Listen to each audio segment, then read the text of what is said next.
How to change the near location in Yelp. Hi everyone, I'm here to assist you today. Without any delay, let's jump right in.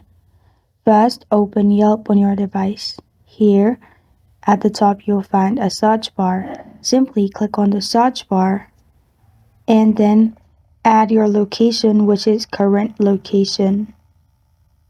After you've clicked on current location, type in what you want to search near you and then press on the search button.